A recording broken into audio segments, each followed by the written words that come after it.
18 দিন হয়ে গেছে বাবা, তোমরা ছাত্র দল যারা কমিটিতে আসো বাবা, বারবার অনুরোধ করতেছি বাবা, তারা ভুল করেছে, তাদের হয়ে আমরা ক্ষমা চাচ্ছি। আমি মা হয়ে, তোমাদের মা হিসেবে ক্ষমা চাচ্ছি বাবা। একজন মা হয়ে যদি ছেলের কাছে ক্ষমা চায়, ছেলে কখনো ক্ষমা না করে থাকতে পারে না বাবা। তাই আমি অনুরোধ করবো যে তোমরা ক্ষমাশীল দৃষ্টিতে দেখে তাদের জামিনের ব্যবস্থা করো, তাদেরকে চাকরিটা বহাল রাখার যেন ব্যবস্থা হয় বাবা। হাতে পায়ে ধরে বারবার বলতেছি বাবা, তোমরা তাদের ব্যবস্থা করে দাও, তাদের জামিনের। আসসালামু আলাইকুম, আমার নাম মোসাম্মদ আমিনা বেগম। আমি রংপুর বিভাগের লালমনিরহাট জেলার আদিতমারি থানা থেকে এসেছি। আমার ছেলে সাধারণ আনসারের চাকরি করে, নাম আহসান হাবিব। সে সিদ্দিরগঞ্জ থানার আওতায় ছিল।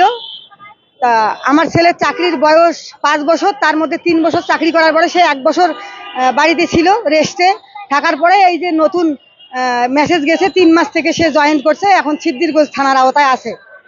ইতিমধ্যে চাল ডাল দ্রব্য মূল্যের অনেক দাম বেড়ে যাওয়ায় সকল আনসারদের কথা যে আমরা রেশন তুলতে গেলেও আমাদের যে সামান্য যৎসামান্য রেশন দেয় সেখানেও টাকা দিতে হয়, মেসেও টাকা দিতে হয়।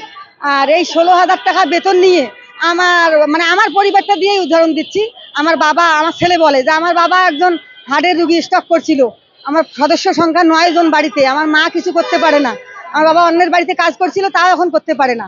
তো এটা আর কি আনসাররা সবাই একখানে বসে এটা সিদ্ধান্ত নিয়েছে যে আমরা আমাদের দাবিগুলো যেন ডক্টর ইউনূসের কাছে এবং ডিজি মহোদয়ের কাছে পৌঁছাতে পারি, যে আমাদের বেতন বাড়িয়ে দেওয়া হোক, রেশন বাড়িয়ে দেওয়া হোক, এবং 6 মাসের যে একটা অবসর যে তাদেরকে রেস্ট দেয়, এই 6 মাসের রেস্টটা যেন না দেয়।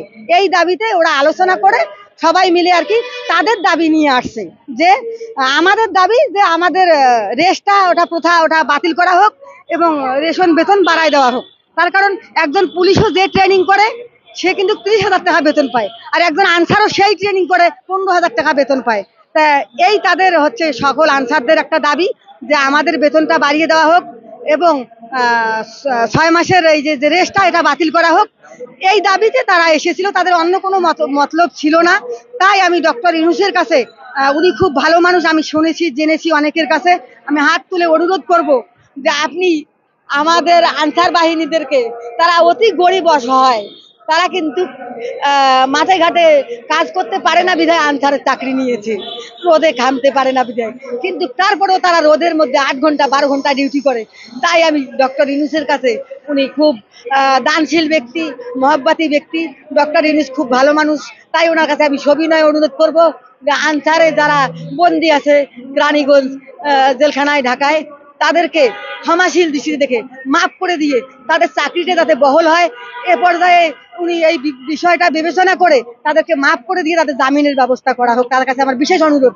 তার সঙ্গে সার্জিত যারা আছে, ওদের কমিটির সবাই নাম বলতে পারি না বাবা, আমি এলাকায় গ্রামগঞ্জের মানুষ, যারা উপদেষ্টা কমিটি আছে ছাত্র দল, ছাত্ররা যারা আছে বাবা, তাদের কাছে আমার হাতে পায়ে ধরে অনুরোধ করি বাবা, তোমরাও আমার ছেলের মতো, তোমরা যারা কমিটিতে আছো তারা অনুরোধ করি বাবা, তোমার মা হিসেবে, একটা মা যদি একটা ছেলে, আল কোরআনে বলছে আল্লাহ তাআলা যে একটা মানুষ হয়ে মানুষের ভুল ক্ষমা করতে শিখো, তারপরে আমার ইবাদত করো, সেই ইবাদত আমি কবুল করবো, আল্লাহ আল কোরআনে স্পষ্ট ভাষায় বলে দিয়েছে।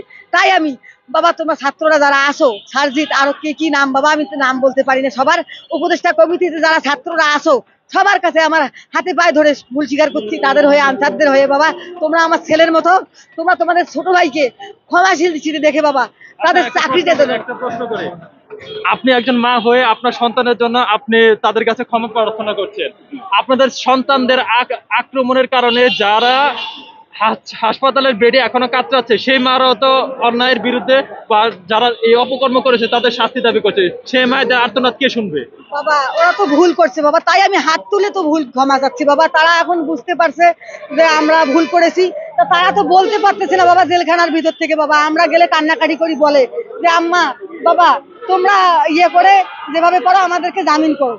তাই 18 দিন হয়ে গেছে বাবা, তোমরা ছাত্র দল যারা কমিটিতে আসো বাবা, বারবার অনুরোধ করতেছি বাবা, তারা ভুল করেছে, তাদের হয়ে আমরা ক্ষমা চাচ্ছি। আমি মা হয়ে, তোমাদের মা হিসেবে ক্ষমা চাচ্ছি বাবা। একজন মা হয়ে যদি ছেলের কাছে ক্ষমা চায়, ছেলে কখনো ক্ষমা না করে থাকতে পারে না বাবা। তাই আমি অনুরোধ করবো যে তোমরা ক্ষমাশীল দৃষ্টিতে দেখে তাদের জামিনের ব্যবস্থা করো, তাদেরকে চাকরিটা বহাল রাখার যেন ব্যবস্থা হয় বাবা। হাতে পায়ে ধরে বারবার বলতেছি বাবা, তোমরা তাদের ব্যবস্থা করে দাও, তাদের জামিনের ব্যবস্থা করে দাও বাবা। সামরিক চাকরিতে আন্দোলন করলে পরে চাকরি নাও থাকতে পারে বা চাকরি থেকে বরখাস্ত হতে পারে, এটি জানার পরে আপনার সন্তানেরা আন্দোলন করেছে। এখন পরবর্তীতে যদি চাকরিতে ফিরিয়ে না নেয় তাহলে আপনাদের সংসারের অবস্থা বা আপনাদের পরিবারের অবস্থা কি হবে? খুব কষ্ট হবে বাবা, তার বাবা তো একজন হাড়ের রুগী, অনেক যারা আনসার সদস্য বাবা, কেউ কিন্তু গরিব অসহায় ছাড়া এখানে ভালো ফ্যামিলির কেউ আনসারের চাকরি করে না বাবা। তাই আমি অনুরোধ করব সবার ছাত্র দলের কাছে, ডক্টর ইউনূসের কাছে, যে তোমরা ক্ষমাশীল দৃষ্টিতে দেখে, তোমাদের ছোট ভাই মনে করে তাদেরকে তোমরা ক্ষমাশীল দৃষ্টিতে দেখে তাদের জামিনের ব্যবস্থা করে দাও, আর চাকরিটা যেন থাকে বাবা। তোমরা তাদের রিজিকের মধ্যে